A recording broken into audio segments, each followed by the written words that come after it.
tema que yo les traigo aparentemente puede dar la sensación de cierta dureza, tratar moneda y finanzas durante la independencia. Intentaré explicar la importancia que tiene este tema en los procesos de independencia, no solamente del Perú, sino del resto de Latinoamérica, y un tema también muy importante para la propia península, para la propia España durante este complejo periodo como son los años 20 del siglo XIX. Antes lo decía el profesor Fernando Rosas de su propia conferencia, al intentarles explicar la importancia, la utilidad de la historia, independientemente de los estudios que ustedes estén comprometidos en la actualidad para su futuro laboral. Yo vengo de formación económica, que soy historiador económico, y coincido con el profesor Carlos Cipolla, que también ha sido citado por la profesora Claudia Rosas, al intentar explicar de que no hay economista bueno si a sus estudios no le da perspectiva histórica, al igual que el buen historiador económico tiene también evidentemente que conocer, manejar la teoría económica. El gran acierto de un historiador siempre es evidentemente detectar aquellos momentos históricos que son de extraordinaria influencia, que tienen una proyección sobre el futuro de las sociedades y de los países y de la gente y de las economías, más allá del propio presente. Y eso es la independencia, porque los procesos de independencia, o sea, el Perú de 1820-24 no solamente va a definir al Perú del 1825, ni define al Perú de los 20, define al Perú, yo creo, durante gran parte del siglo XIX. Las luces y las sombras de la independencia van a hacer que el Perú discurra históricamente durante gran parte del siglo XIX conforme va. Y eso yo creo que es importante, más allá de si uno es historiador, o si uno va a ser médico, o uno va a ser biólogo. Esa es la utilidad de la historia. Y evidentemente representa una parte muy importante de eso. Los años 20 no solamente son importantes para ustedes. Yo me acerqué a los años en los que estamos trabajando en estos momentos, porque al igual que en el Perú se está formando la nación, se están sentando las bases, algunas deficientes, muchas defectuosas, algunas importantes, que le va a permitir al Perú recorrer ese camino en las próximas décadas. En España se está poniendo encima de la mesa también un nuevo modelo de Estado, un nuevo modelo de sociedad, un nuevo modelo de economía que le permita a España dejar atrás una época imperial ya perdida hacía tiempo, que todavía quedase rescoldos, y formarnos como una nación moderna. Es el trienio liberal, es el trienio constitucional. Son los años de 1820 a 1823. Yo todavía sigo viviendo con aquella gente, todavía sigo viviendo con mis personajes del trienio, todavía sigo discutiendo con ellos, intentándoles entender. Es el momento en el que España intenta poner en marcha la Constitución liberal, la Constitución de Cádiz. Es el momento en el que los liberales, por primera vez, intentan poner encima de la mesa un nuevo modelo de Estado, un nuevo modelo que le permitiese a España discurrir por el siglo XIX de forma más parecida a un país moderno, que no como se había recorrido hasta el momento, que era a través de un modelo que estaba plenamente adaptado. Avanzo un poquito más. Ahora ya sí empieza el tiempo, ¿verdad? Todavía no había empezado. Para los historiadores económicos, la época de la independencia del Perú, al igual que ocurre en la España del primer tercio del siglo XIX, es un periodo muy complejo de investigar. No tenemos datos, tenemos muy pocos datos, no tenemos estadísticas, no tenemos.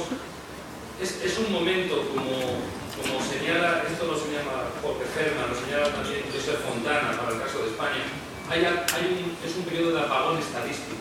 Es decir, el antiguo régimen ha entrado en crisis. No hay Estado. O por lo menos el Estado se mantiene en una situación de ruina o de casi ruina. Y no viene otro modelo a sustituirlo. Por tanto, nos encontramos. En España, por ejemplo, no nos vamos a encontrar series estadísticas con cierta rigurosidad, hasta la segunda mitad del siglo XIX. Para nosotros es más fácil estudiar la España del XVIII que la España de la primera mitad del XIX. Y para el caso de la independencia del Perú, y no solamente para el caso de la independencia del Perú, las lagunas en historia económica en el periodo de las independencias son muy amplias, ya lo señala también Carlos Marichal. La reconstrucción de la historia económica de las independencias latinoamericanas acaba de empezar hace poco. Cuando digo acaba de empezar, no es justo, ¿no? Pero ahora comenzamos a disponer de algunas series, comenzamos a disponer, hacemos reconstrucciones cuantitativas con cierta rigurosidad, pero siempre nos vamos a manejar en un mundo de pocas cifras, entre otras cosas porque al derrumbe del antiguo régimen todavía no hay un modelo de Estado que haya venido a sustituir. Por tanto, no hay estadísticas, no hay. Las lagunas, por tanto, son importantes. En esa línea, este trabajo mío, en esa línea, intenta cubrir pues, una línea de trabajo ya iniciada por historiadores peruanos, ya iniciada por historiadores económicos, como es el caso de Carlos Contreras, como es el caso de Salinas en temas monetarios, Mitre en Bolivia también trabajó en temas monetarios, y Irigoyen en México. Esa reconstrucción de la historia económica y en particular de la historia monetaria que arrancaría desde los periodos de independencia y que ocuparía gran parte del siglo XIX, en la idea de que es durante la independencia cuando comienza a pergeniarse, comienza a pensarse en sistemas monetarios de los nuevos estados-nación. Sistemas monetarios que viniesen a sustituir el viejo sistema monetario imperial correspondiente al Imperio Español. Es a partir de las independencias y de las iniciativas monetarias cuando comienza a pensarse en la necesidad de sustituir el viejo sistema monetario imperial por sistemas monetarios modernos que permitiesen a los países relacionarse con el resto del mundo en términos modernos. Esta misma reflexión, esta misma necesidad de pensar en sistemas monetarios nacionales modernos se está llevando en la península de forma paralela. Yo estudié la reforma monetaria del trienio liberal y es esa la idea de quedó atrás una forma de funcionar en términos monetarios y financieros propias del imperio y ahora es necesario. España es la península y poco más. Y si nosotros queremos crecer económicamente, si nos queremos relacionar en términos monetarios con el resto del mundo, tenemos que dotarnos de sistemas monetarios modernos. Comienza a pensarse, por tanto, sistemas monetarios nacionales. Hay una parte de... Vamos a avanzar un poco más. Vamos a dejarlo aquí. Hay una parte anterior que sería un poco explicarles cuál era la base de funcionamiento del sistema monetario imperial español. ¿Cuál es, por lo tanto? No puedo entretenerme en ese punto porque entonces agotaríamos mucho tiempo en la presente conferencia. Yo sobre todo baso mi tesis en los estudios de Joan Sardá, para el caso de España, Luis Ángel Rojo, y en el caso y evidentemente siguiendo un poco también la estela de otros autores como el propio Cipolla en su libro de la Odisea de la Plata. Pero el núcleo de mi interpretación sobre todo circula en torno a la tradicional obra de Joan Sardá, las fluctuaciones económicas de la España del siglo XIX. El sistema monetario imperial tiene un problema para los historiadores económicos. Es un sistema monetario no moderno. Es un sistema monetario en el que se considera a la moneda como fuente de ingreso de rentas. Es decir, se considera el sistema monetario, toda la política monetaria que gira en torno al sistema, gira con un objetivo que es el objetivo fiscal, el cobro de rentas. Por eso es un sistema monetario de altos derechos de retención. Las casas de la moneda cobran altos derechos de retención. Las tarifas que se pagan a los particulares por llevar el oro y la plata a las casas de moneda son muy bajas, relativamente bajas. Y si a eso le unimos algunas fallas del modelo, como es la relación de equivalencia oficial, pero son asuntos en los que no teman ustedes. No voy a ir por esos derroteros. Simplemente les quiero indicar que en la fase tardoimperial, cuando el sistema monetario español se desintegra, se derrumba, yo no lo considero como una oportunidad perdida. Yo considero que era un paso necesario para pensar en sistemas monetarios modernos, con preocupaciones y objetivos monetarios modernos. Cuando digo modernos es que tú no mires la moneda ni los asuntos monetarios como una posibilidad de ingresos fiscales, de cobrar renta, sino pensar en la política monetaria como un instrumento para fomentar el crecimiento económico, por así decirlo. Yo con que se queden con esa idea, a mí me vale.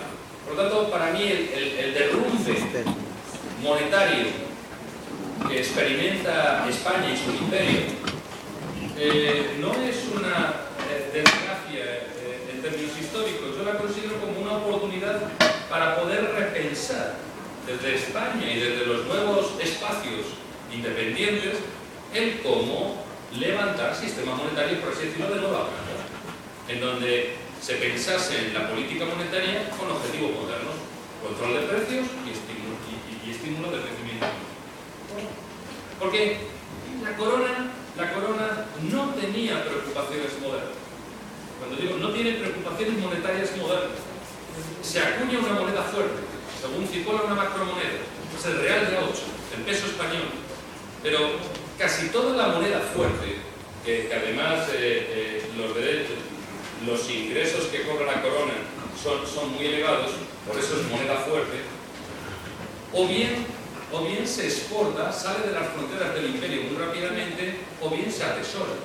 Es decir, nos vamos a encontrar con esa paradoja en la que vivimos en un imperio que somos los primeros productores de oro y plata a nivel internacional, pero los circuitos monetarios en el interior del imperio siempre van a estar sometidos a una fuerte tensión, que es la falta de liquidez. Únicamente el gran bombeo de oro y plata procedente de Zacatecas y de Potosí permite mantener más o menos lubricados el sistema monetario interior del imperio. Pero en el momento en el que se producen interrupciones mineras, en el momento en el que se producen interrupciones, en España la escasez del numerario es imperante. La escasez del numerario es inmediata y se nota en los escasos islotes de desarrollo capitalista que hay en España a finales del siglo XVIII. Cualquier mínima interrupción del flujo, del bombeo de remesas, inmediatamente se nota, se hace notar en el sistema, en el circuito monetario. ¿Cómo llegamos? Bien, ¿cuál es la situación? Aquí no vamos a quedar un ratito, no mucho, pero un momentito. ¿Cuál es la situación? Aquí ahora explicaré un poco ese gráfico. Antes quiero explicarles una cuestión. ¿Cuál es la situación monetaria del Perú en el momento de la independencia? Pues es una situación precaria. Es decir, el Perú, la Casa de la Moneda de Lima, llega a acuñar anualmente en torno a unos 4,5 millones de pesos.